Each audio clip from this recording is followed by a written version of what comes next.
waxaan ku raacsanay ragga hore inta yiri iyo hablihiiba qurbo joogga dad diidan ma nihin mana fudaydsanno mana garbinayno waayo marka hore muwaadiniin siman baynu nahay dalkana ka dalka jooga iyo ka dibadda jooga mid waxtar badan ilaahay baa og labada dhinacba mid waxtaraana waa jooga mid wax matariina waa jooga marka waa laba muwaadin oo siman qof waliba wuxuu taro iyo qiimihiisa iyo qofnimadiisa qadarintiisa leeyahay muwaadiniin siman baynu nahay marka haddii hadalkaas jirana meesha ma qabto bal waxaan u haynaa inay dheer yihiin dadka dalka jooga inay qoysaskii wax taraan oo dadka dhaqaale ahaan caawiyaan waxaynu ognahay in ictiraafka Somaliland iyo barnaamijyada iyo hawsha ah gashaan aanay gelin qolada gudaha joogta badankooduna qiimaheeda aanay garanayn iyo juhdiga ku bixisaan waxa kaloo maragma doona inaanu jirin bayraha ka timaadeen qof gudaha joogo ka yimid reerihiinii oo qurbo kaga timaadeen iyo caruurihii oo qaarkood hooyooyinkooda ka yimaadeen kharashka baylahda dhibta ay leedahay hawsha u soo bareedeen oo laga yaabo nin wal oo qurbo joogaba isagoo ilaahay ogayahay hantidiisa markuu halka yimaado inuu xisbiga sugaayo kharashka sugaayo oo ehelkii ka sugaayo oo saaxiibka shaxad ka sugaayo oo waliba laga yaabo halkan iyagoo deyn badan qaba inay ka noqdaan dareenkaas oo waan ognahay kaana waan dhirtiin oo idinku qadareynaa waxa kale oo idinku qadareynaa badankiina 80% rag iyo dumar aqoon baa keenta hatta kan jaamacad galini aqoon saqaafad weyn oo ilbaxnimo oo dawladnimo oo xisbinimo ah ayuu keenaa oo dalka ka caawisa qodobadaas oo waan dheertiin annaguna waa laga yaabaa dadkii inaanu naqaano iyo xawaaragnimo inaanu dheerahay marka waxaan nahay laba gacmood midiga bidixo walaalaa oo iskaashanaya dhaliil waa leenahay waliba anigu ina kaahinay ma dhaamo waa badow qurbo joogga maanaan soo dhaweyn protocol maanaan maanaan samayn wixii amirgan ugu lahaydana maanaan samayn markaanu tagno airportka naga qaadaan nin waliba shaqadiisu joojiyaa fagaarayaal quruxoodan baa noo samaysaan aad iyo aad baa noo qadarisaan haddaa naga waayeen nagamaha xumaanaya nacayba waa naga tamaree noo dulqaata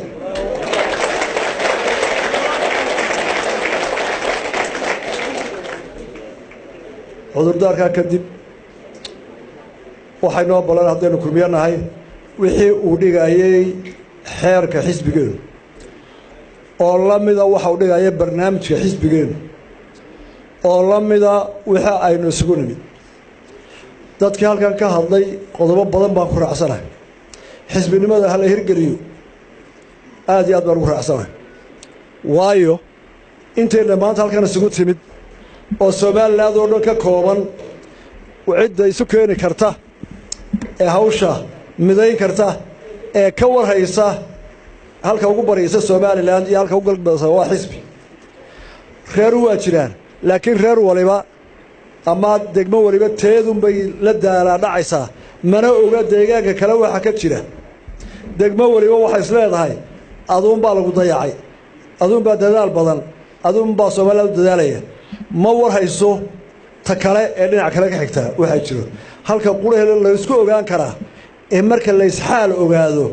ee midulka kala baahidiisa iyo wuxuu ku wanaagsan yahay ogaado ka bacdina la is aamino oo wax la yeelan karo dadana iyadoo midaysan yahay la dhaqaaq kara waa xisbiga uu marka waa raacsanahay xisbiga la adkeeyo dhamaanteena arintaa waynu wada ogolahay waanu ku dadaalayna waa dhab xisbiyadu imika inta badan qaab xisbinimo adag ma shaqeeyaan dhaqankeena ka hor yimaada duruufaheena ka hor yimaada social dhaqankeena bulshada ayaa xisbinimada diidan oo waayo Soomaalidu inta badan kala dambeynta iyo xeerka iyo winci dhaqanaha winci nin baan inta har cad ku dilaya gardaro waa loo soo gurmanaya wax loo leeyahay xirtiisa lagu dhameeyo diinta islaamka madax ka jaran la raaci maayo waa dambiga xabsi dheeraad xaq laga raaci maayo ka qurbo joog uu soo qaylinaya sheekh masaajid tukiya de waa arinta waa nin hagsan ninka hal hagaajiyo inantu way soo qaylinaysaa oday uu soo qaylinaya haddana wax loo leeyahay cadaalad la ilaaliyo marka dhaqankeena cadaalad iska hor yimaada waana la baran doonaa inaan laga maarmayn kala dambayn dowladeed xisbi qoys shaqo dadka aniga ila daadaayay inta ugu dhow wali maskaxdooda waxa ka guuxaya tii afweyne oo dowladba way necab yihiin gaariga bartanka dariiqa taawraya waanu soo halgamay oo ceel baxay markaa waayo xanuunkii dictatoriyada ku sii yaa ku dhigan waana wata imika ina saamaysa ee qof walaalka fadhiba dhibaato sharci darre ay ku haysato haddii la iswaraysto qof waliba sharci u baahay markaad u yartay aqalkaaga baa lagu haysta markaad u yartay haddii kala mid baa intuu gaaray ka jeedaan cid ku soo qabatay aan helino dhibaato weyn wada qabna sharci darrada marka waxay baantay inuu taariikh ka feejigaan waxaan ku soo gabagabeynayaa waxay noo balana oo ku midaysanahay in ilaahay laga yaabo diinta lagu dhaqmo waayo qofkaan dee ilaahay ka yaabin ee aan diinta islaamka ku dhaqanay baadibu iska noqonayaa barnaamijka inaynu dalkeena horumarkiisa ka wada shaqeyno mar saddexaadka inaynu kulmiye ahaan ka wada hawlgalno sidaynu inaguna u midoobi lahayn een xooggeena isku gelin lahayn dalkeena hore ugu marin lahayn waxaan ku soo gabagabeynayaa inantii halkan ka hadashay ina Cismaan Ismaaciil Cali waxay tiri waxa lagu sheegay go'aan adag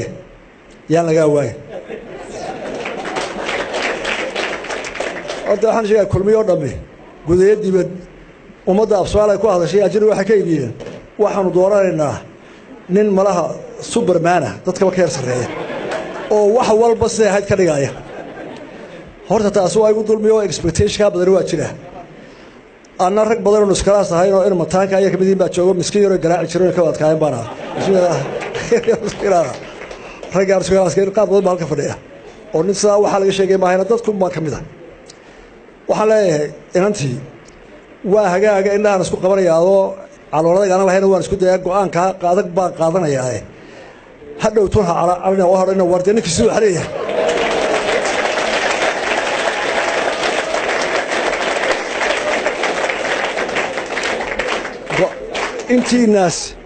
intiina go'aankan maanta qaatay oo raali gelmayo waa dhab xisbiga waa harisa ku kala tagi mayno laakiin in badan baa qalad ugu arkaysa oo ma muxuu soo waray waxay doorateen aniga say la tahay war bal raayigaaga ku soco meel haysan nagee wax naga saar laakiin qaadan kari maayo waan ku doortay taladayda yeel ee miisaan taladooda yeela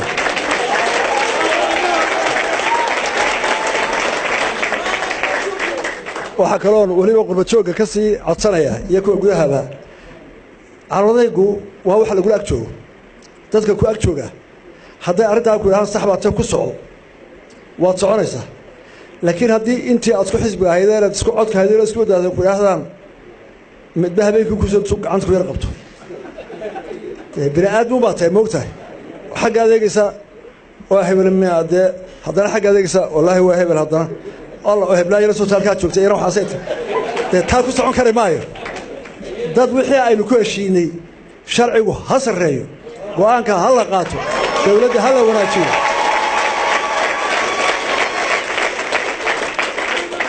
inaynu taa ka wada midoona wanaagsan wiiga soo socda ama saddexda wiiga soo socda kolley waa markii dawladdii la magacaabayo ninkii siduu doonaya waaday waxba niyad jabi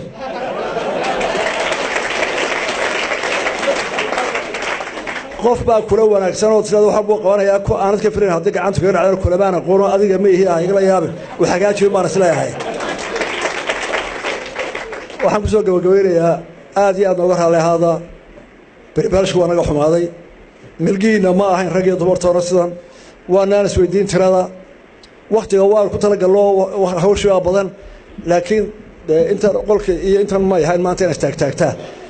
aad iyo aad baan taariikh ka raali galayaa mar labaad waxaynu ku inoo ballana xisbigii gudaha dibadda aan ka dhisno aan isu dul qaadano talabada wanaagsanna aan isku dhiirino qofkii aan ku qaldamay siduu doonayay iga waayowna ii dul qaado rinta hay doontaa wassalaamu calaykum waraxmatullaahi wabarakaatuh